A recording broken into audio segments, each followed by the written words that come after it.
কবুতর পালতে গিয়ে সবকিছু সহ্য হয়, কিন্তু ভাই বৃষ্টি সহ্য হয় না। আমার পক্ষে এখন সম্ভব না। আমি চিন্তা করছি যে আপনার ইফতারটা কইরা পরে মনে করেন এই অপারেশনে নামবো ইনশাআল্লাহ। সুতরাং কবুতরকে বাঁচাইতে চাইলে এই জিনিসটা আপনাদের মাথায় রাখতে হবে যে কোনোভাবেই কবুতরকে ভেজা খাবার খাইতে দেওয়া যাবে না। অবশ্যই আমার যে কাজটা করতে হবে, আজকে ঠান্ডার ওষুধ কিন্তু কবুতরকে দিতে হবে। আসসালামু আলাইকুম দর্শকবৃন্দ, কি অবস্থা সবার, কেমন আছেন আপনারা? আপনাদের সবাইকে আমার নতুন একটা ভিডিওতে স্বাগতম। দর্শকবৃন্দ, সকাল থেকে আবহাওয়া ভালো না, বৃষ্টি শুরু হয়েছে।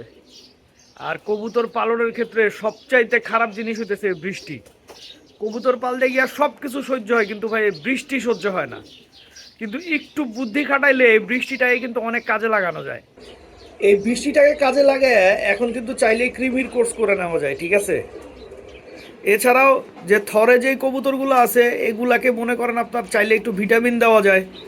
ভিটামিন দিলে অটোমেটিক কবুতরের গা গরম হয় এবং কবুতরের শরীরের যে ঘাটতিগুলো আছে সেইটাও আসলে পূরণ হয়। যেই কারণে এই বৃষ্টির দিনটা হচ্ছে কবুতরকে ভিটামিন দেওয়ার জন্য সবচাইতে ভালো দিন। কৃমির ওষুধ তো আছেই, তারপরে যদি কেউ ভ্যাকসিন না করে থাকে তো এই বৃষ্টির দিনে ভ্যাকসিন করলেও কিন্তু কবুতরের জন্য খুব ভালো হয়। আসলে যে কোনো ধরনের আপনি কৃমি বলেন বা ভ্যাকসিন বলেন, এগুলো কিন্তু কবুতরের শরীর অনেক গরম করে দেয়। হ্যাঁ, আর বৃষ্টির মধ্যে তো কবুতরের গা গরম থাকলেই ভালো, এটা তো খুব সিম্পল হিসাব, ঠিক না?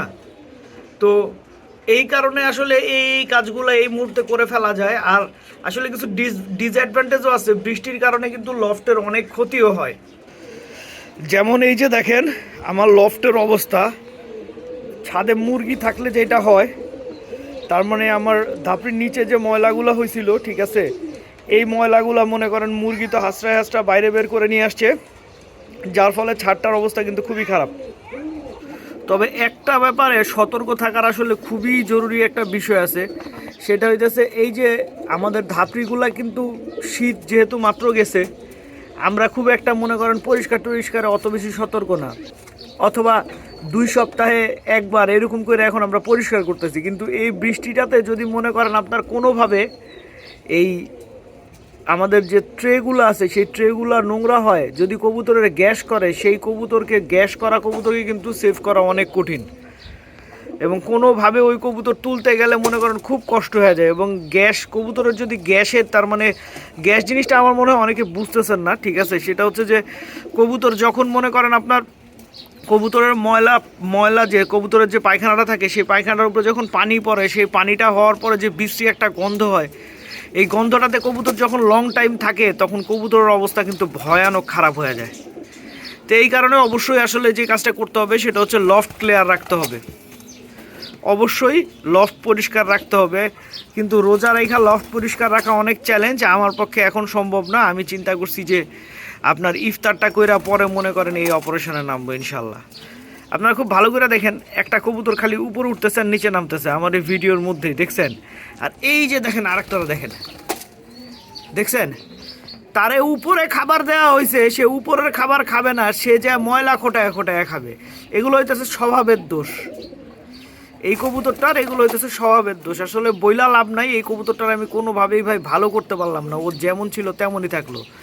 আর এর যে কি হয়েছে আমি বুঝতেছি না, কিছুক্ষণ পরপর খালি উপরে ওঠে আর নিচে নামে, উপরে ওঠে আর নিচে নামে। এই যে দেখেন উপরে থাক, এই যে উপরে উঠলো আবার নিচে নেমে গেল। তার মানে কি যে সমস্যা ওর আমি বুঝতেছি না। আমার কাছে মনে হয় ওর আড্ডা অন্য কোনো কবুতর দখল করে নিছে, বুঝছেন? এর জন্য ওর মাথা খারাপ হয়ে গেছে। আরেকটা খুব জরুরি কথা, যে বৃষ্টি হইতেছে, বৃষ্টির মধ্যে কবুতরকে যে খাবারটা দিচ্ছেন সেই খাবারটা অবশ্যই শুকনা হইতে হবে, কথাটা মাথায় রাখেন। কোনোভাবে যদি বেশিক্ষণ বৃষ্টিতে ভেজা খাবার কবুতর খায়, কবুতর কিন্তু অসুস্থ হবে, এটা কনফার্ম। সুতরাং কবুতরকে বাঁচাইতে চাইলে এই জিনিসটা আপনাদের মাথায় রাখতে হবে যে কোনোভাবেই কবুতরকে ভেজা খাবার খাইতে দেওয়া যাবে না। আর পানির ব্যাপারে একটু খেয়াল রাখবেন। ছাদে তো ময়লা পানি জমছে, কবুতর যদি কোনোভাবে ময়লা পানি টানি খায় তাহলে কিন্তু বিশাল বড় বিপদে ফেসে যাওয়া লাগবে। এই যে আমার ছাদেই আসলে ময়লা পানি জমে আছে, এটা নিয়ে আমি খুব চিন্তিত।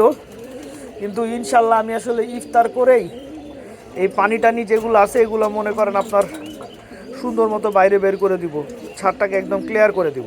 যদিও আমি আসলে আজকে যেই কবুতরগুলো উড়ানোর জন্য ছাড়ছিলাম এর মধ্যে সব কবুতরই ঢুকে গেছে, কিন্তু এদের এখনও কেন জানি ঢুকতে মন চাইতেছে না। এরা এখনও বৃষ্টি এনজয় করতেছে, ডাকাডাকি করতেছে, জোড়া নিতেছে।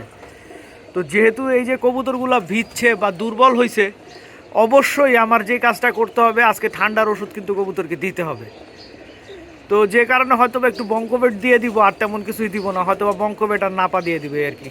তো দর্শকবৃন্দ, ভিডিওটা আমি এখানেই শেষ করছি। আপনারা সবাই ভালো থাকবেন, 5 ওয়াক্ত নামাজ পড়বেন, আর এই বৃষ্টিতে আপনাদের কবুতরগুলোর যত্ন দিবেন। আসসালামু আলাইকুম।